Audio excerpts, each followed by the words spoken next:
Je suis vraiment très heureux d'être là ce matin avec vous pour partager le culte.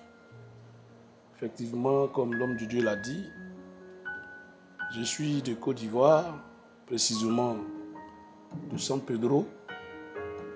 Et j'ai été très heureux de savoir que ils connaissent San Pedro, la famille est de là-bas et tout ça. Ça me fait plaisir. En tout cas, je voudrais vous transmettre les salutations de ma famille. Je suis marié, père de 6 enfants. Mon épouse s'appelle Catherine Tia. Nous sommes pratiquement de la même région.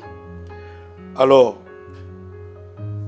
pasteur, vraiment merci de nous avoir associés à ce moment de partage dans le Seigneur. Je suis très heureux, je bénis le Seigneur pour le moment. Merci également pour toute l'église, que Dieu vous bénisse.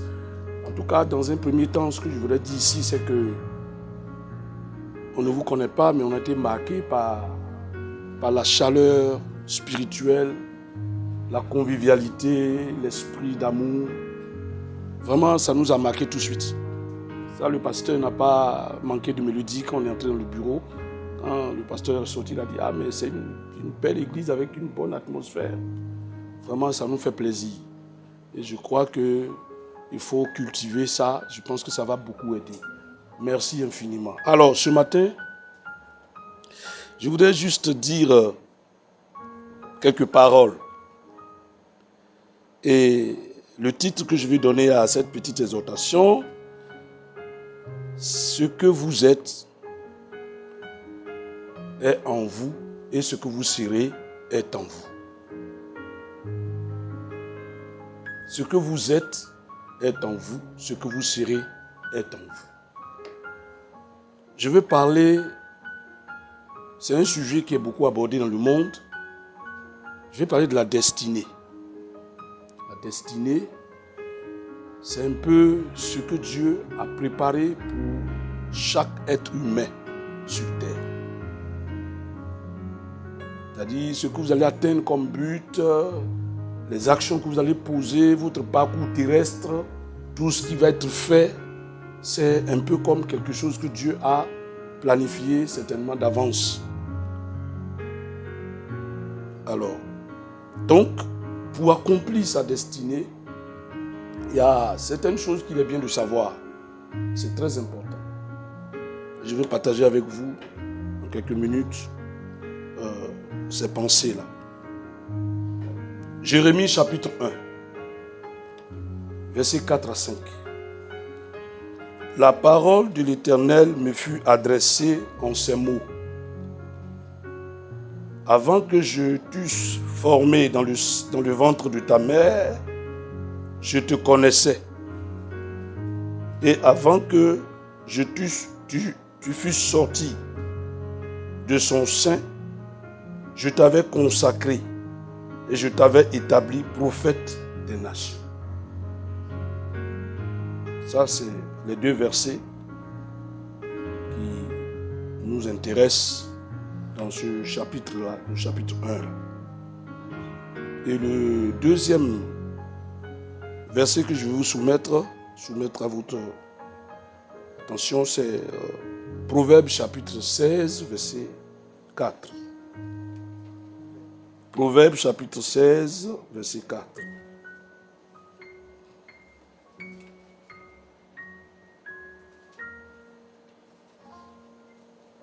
Proverbes chapitre 16, verset 4. L'Éternel a tout fait pour un but. Même le méchant pour le jour du malheur. Alors, sachez que nous ne sommes pas des fruits d'un hasard. Ça, il faut le savoir déjà. Que Dieu a créé toutes choses pour un but. Vous êtes créés à l'image de Dieu pour accomplir un programme divin. Je vais donner l'exemple de la vie d'un homme dans la Bible qu'on appelle Joseph. C'est une histoire célèbre qui est beaucoup sollicitée dans les prédications. Mais Joseph est né d'un homme que Dieu a aimé très tôt. Et la Bible dit que Joseph, très jeune, il a fait deux songes.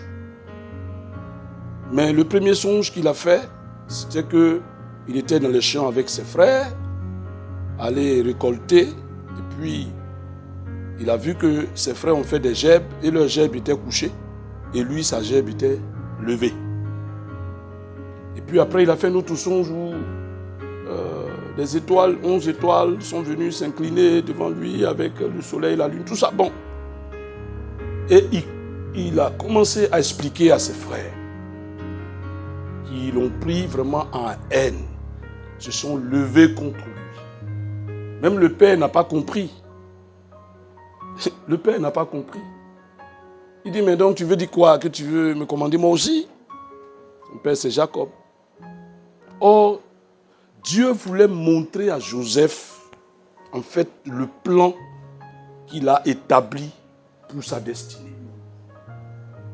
Mais, quelquefois, on est pressé de partager certaines choses avec les voisins, avec les amis. Bon, c'est l'euphorie, peut-être c'est la joie, ou bien, je ne sais pas. Mais il a fait.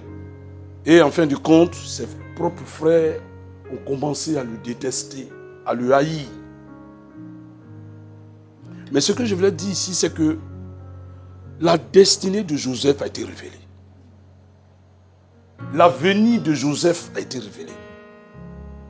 C'est pourquoi il faut savoir que nous ne sommes pas le fruit d'un accident.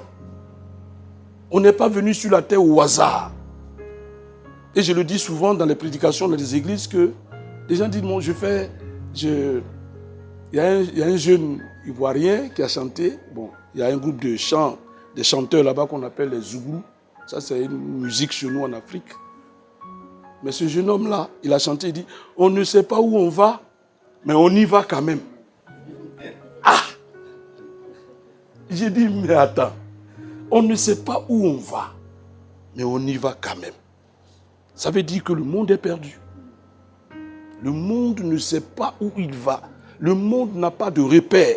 Le monde n'a pas un chemin qui est tracé. Mais nous, enfants de Dieu, nous avons une destinée en Jésus-Christ.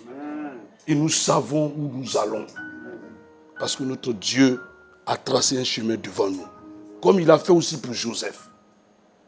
Chers frères, chères sœurs, j'aimerais, à partir de ce message, nous interpeller tous à aller devant le trône de Dieu, à lui demander, Seigneur, que veux-tu que je fasse? Vous savez, Saul de Tarse, au départ, était un persécuteur de l'Église. Il pensait servir Dieu en agissant ainsi. Jusqu'au jour où il a rencontré le Seigneur Jésus sur le chemin de Damas, où il partait persécuter l'Église. Il avait reçu un mandat de persécuter l'Église à Damas. C'est ce jour-là que le Seigneur Jésus s'est révélé à lui. Il est tombé de sa monture. Et c'est là que le Seigneur Jésus lui demande, mais pourquoi me persécutes-tu? Il a dit, mais qui es-tu, Seigneur? Il a dit, je suis Jésus de Nazareth. Et dès lors, sa destinée, sa vie a été complètement bouleversée. C'est son chemin, c'est-à-dire tout ce qu'il avait comme activité, pensant qu'il servait Dieu, il était carrément loin de la volonté de Dieu. Et beaucoup d'hommes et de femmes dans le monde sont sur des chemins qui ne sont pas le chemin que Dieu veut qu'ils prennent. Et malheureusement, beaucoup d'hommes perdent le temps. Ils prennent tout leur temps à aller dans le mauvais chemin. Et ce matin, la prière que vous devez faire, c'est dire, Seigneur, tu m'appelles à quoi en fait? C'est vrai que j'ai fait déjà 20 ans, 30 ans, 40 ans dans le monde, mais je peux toujours me ressaisir. Je peux toujours revenir à la raison, comme Saul de Tarse qui a été récupéré par le Seigneur et qui par après est devenu un serviteur de Dieu, un apôtre même de Jésus-Christ. C'est possible qu'il y ait un changement de chemin. Il est possible de revenir. Souvent, Dieu ne dit pas les détails. La vie de Joseph, je reviens à Joseph. La vie de Joseph, ses frères l'ont vendu par méchanceté. Auparavant, il a été jeté d'abord dans une citerne, dans le désert. Et puis ses frères ont dit, mais à quoi bon de laisser notre frère mourir comme ça, dans le désert? Mais on va en profiter un peu quand même. On va le vendre. Et ils ont décidé de le vendre. Voilà. Bien aimés, sachez que souvent, les ennemis que nous avons ne sont pas loin. Ils ne viennent pas fortement de loin. Quelquefois, on se dit que... Parce que le diable change de plan. Il sait que s'il vient frontalement, on va l'identifier. Donc, il va utiliser souvent certains éléments des gens de notre famille pour aller contre nous. Mais en même temps, Dieu se saisit de certains pièges de l'ennemi pour se glorifier. Voilà. Ne trouvez jamais dans les épreuves, ne trouvez jamais dans des situations difficiles qui vous arrivent seulement les mauvaises choses. Souvent, Dieu peut utiliser les épreuves pour se glorifier et accomplir ce qu'il a prévu de faire. Joseph est vendu en Égypte. Il arrive, on le reçoit, on le revend, on le vend, les Ismaélites le revendent à un monsieur qu'on appelle Potiphar. Et il devient l'homme de maison, il devient l'esclave de la maison. Mais la Bible dit que la vie de Joseph sur Potiphar a marqué déjà son patron. Parce que tout ce que Joseph touchait dans la maison de Potiphar, la grâce de Dieu venait dessus. Et tout de suite, le monsieur a compris qu'il n'a pas affaire à un homme ordinaire. Il n'a pas affaire à un homme ordinaire, qu'il a affaire à quelqu'un de spécial. Et il a commencé à faire attention à lui. Il lui a confié l'administration de la maison. Mais le problème, c'est que si vous avez un appel sur votre vie, si vous avez une grande destinée, sachez que vous serez toujours combattu par le diable. L'ennemi ne vous laissera pas réussir tranquillement. Vous serez toujours combattu. Donc, les épreuves, les attaques, les oppositions, la méchanceté dont vous êtes l'objet dans la société peut être un signe d'une grande destinée. Ça, il faut le comprendre. Et Joseph est accusé un matin parce que sa patronne, qui est la femme de son patron, va commencer à convoiter le jeune homme. Il était beau. Donc, il a été convoité par la maman de la maison. Et la maman lui propose, est-ce qu'on peut aller ensemble et tout et tout. Bon, on appelle ça gigolo. On dit Joseph va être un gigolo. Mais quelqu'un qui est prévu, qui est préparé pour être un gouverneur. Et souvent, les gens détruisent, leurs destinées sont détruites à cause des mauvaises propositions, des propositions indécentes de l'ennemi. Ils cèdent à ça et ils peuvent en mourir. Bien-aimés, nous devons rester figés, regarder à l'objectif et puis comprendre ce que Dieu veut faire avec nous. Ce que Dieu veut faire, l'avenir que Dieu a préparé pour vous, bien-aimés, est plus puissant et plus glorieux que ce que les raccourcis que l'ennemi place devant nous. Ce sont des choses qui sont faites pour nous distraire. Il y a beaucoup de choses qui sont faites aujourd'hui pour nous distraire. Il y a tellement de bruit. Alors Joseph, il a survécu à toutes ces choses-là. Et finalement, maman dit non, qu'il a voulu se jouer de moi. Et pour ça, quand papa est venu à la maison, on lui a dit, bon, écoutez, ton jeune homme qui est là, il n'est pas sérieux. Aujourd'hui, il est venu se jeter sur moi. Voilà, sa tunique que j'ai gardée. Oh, pourtant, c'est elle qui voulait violenter le jeune homme. Il a abandonné donc sa tunique dans la main de sa patronne. Et c'est ça qui était la pièce à conviction contre Joseph au tribunal. C'est ça qu'on a utilisé. Il dit, ah mais voilà, tu as dit que tu n'es pas ceci, mais voilà, ta tenue montre que tu as vraiment fait. Et ils le mettent en prison. Mais en même temps, arrivé en prison encore, Joseph devient le chef des prisonniers. Alléluia. Parce que personne ne peut arrêter la destinée que Dieu a placée dans votre vie. Voilà. Le vent peut souffler, la tempête peut se lever. Il peut y avoir beaucoup de choses qui viennent pour basculer le plan de Dieu. Mais le plan de Dieu s'accomplira toujours.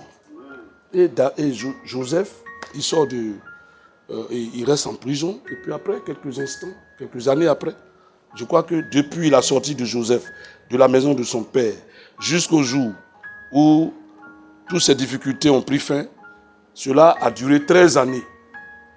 13 années. Souvent, quand on lit les histoires de la Bible, on pense que c'est une affaire de 3 jours. Souvent, les gens qui vivent des épreuves, là, on dit ça et puis on dit, ah mais Job était malade, et puis bon, quelques jours après, le Seigneur a resté. C'est faux. C'est faux. Même Noé a construit l'arche. Les chercheurs disent qu'il a fait près de 100 ans pour construire l'arche dont on parle. Non, ben, il a fait l'arche et puis après, les gens sont montés là. Mais attends. C'est trop facile. Hein? Et beaucoup d'hommes et de femmes sont découragés parce que le diable se lève contre leur destinée. Vous croyez qu'à un moment donné, Joseph, lui, il regarde le film qu'il a eu en songe. 2 choses. Les étoiles se sont inclinées. Après, les gerbes de ses frères étaient couchées. Lui, sa gerbe était debout. Ça veut dire que tout c'est le bonheur, tout baigne, tout va bien, tout est en rose. Mais il voit qu'il est en prison. Et ce Dieu est vraiment là. Si Dieu est là, pourquoi je suis en prison? Pourquoi suis-je en prison? Alors que Dieu m'a dit qu'il est avec moi. Mais souvent, dans la destinée, il y a des passages que Dieu ne révèle pas. Il y a des virages dangereux que vous devez aborder.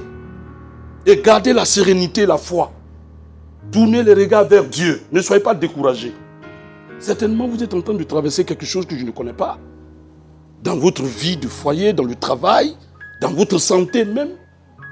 Il peut y avoir quelque chose en vous qui vous tient, qui vous fatigue.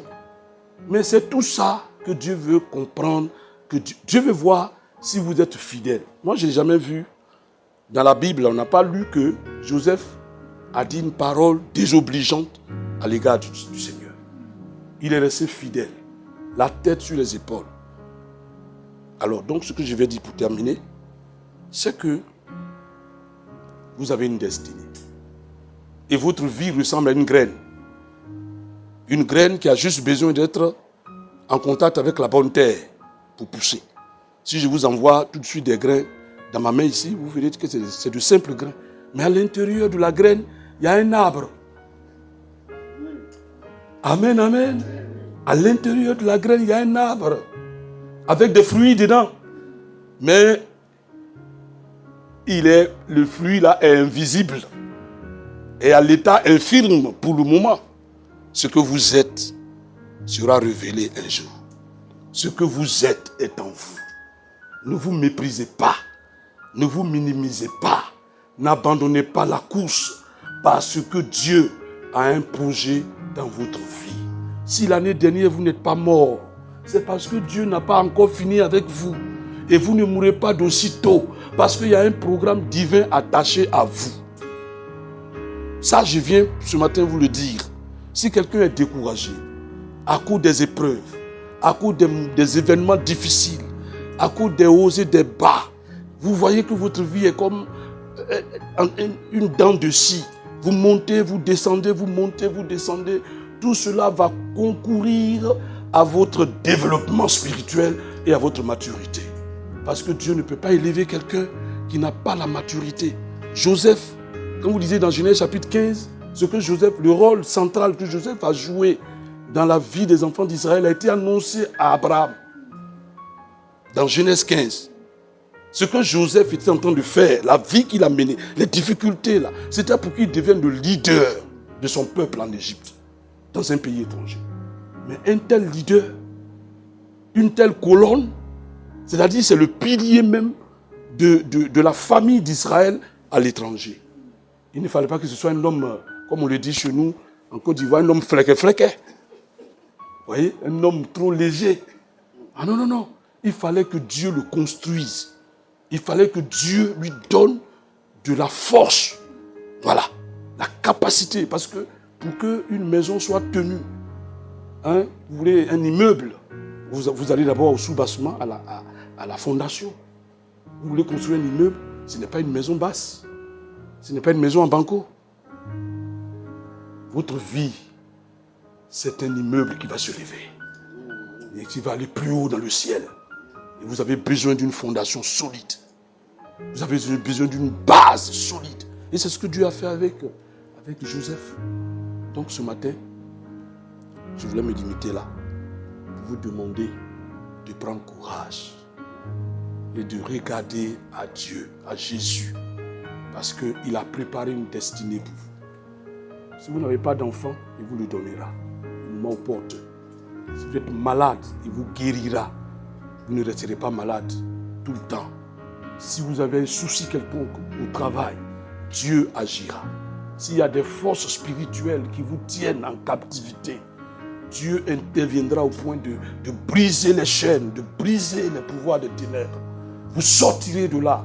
Et même si l'ennemi vous avait mis dans une prison quelconque, par l'angoisse, par le stress, par des pensées qui ne finissent pas, le Seigneur est capable de descendre dans cette prison-là et de briser les chaînes, de briser les verrous et de vous libérer totalement, de faire de vous une véritable fille et fils de Dieu.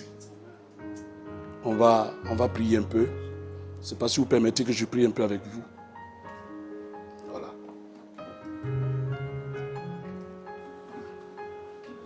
Le Seigneur va restaurer quelqu'un ce matin. Le Seigneur va reconstruire la vie de quelqu'un. Vous avez connu peut-être une déception sentimentale. Quelqu'un vous a grugé au service. Vous êtes malade. Vous êtes déçu. Mais sachez que votre destinée ne se limitera pas à ça. Vous attendez quelque chose. Vous priez pour un sujet. Depuis il y a quelques années, il y a quelques jours, il y a quelques mois. Sachez que notre Dieu est assis sur son trône.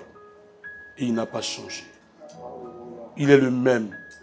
Hier, aujourd'hui, éternellement. Il n'y a pas de hasard. Si depuis la Côte d'Ivoire, le Seigneur a permis que j'arrive et que je passe ici avec mon collègue dans cette église, c'est que Dieu veut secourir quelqu'un. C'est que Dieu veut visiter quelqu'un. Dieu veut relever la vie d'un homme, la vie d'une femme. La puissance de Dieu va se déployer dans ta vie. Tu seras transformé en une autre personne. Tu seras une nouvelle personne ce matin. Seigneur, je prie pour ton église.